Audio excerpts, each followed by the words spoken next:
അപ്പം എൻ്റെ സ്വന്തം കുഞ്ഞുമക്കളെ, അപ്പം നമുക്ക് നല്ല അടിപൊളി ചോറും നല്ല കിടിലൻ കിടക്കാച്ചി കറികളും കൂട്ടി ഒരു അടി അടിക്കാം മക്കളെ. തോരൻ, നല്ല ക്യാരറ്റ് തോരൻ, നല്ല കോവക്ക മെഴുക്ക് വരട്ടി, നല്ല കൂന്തൽ വരട്ടിയത്,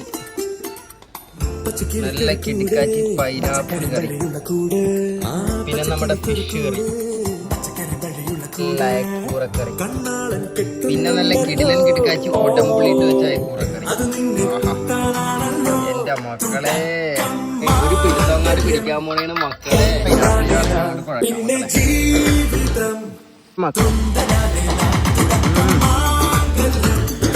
ഇതിനകത്ത് വെച്ചതിനകത്ത് കുഴപ്പം സാധനം പൈനാപ്പിൾ.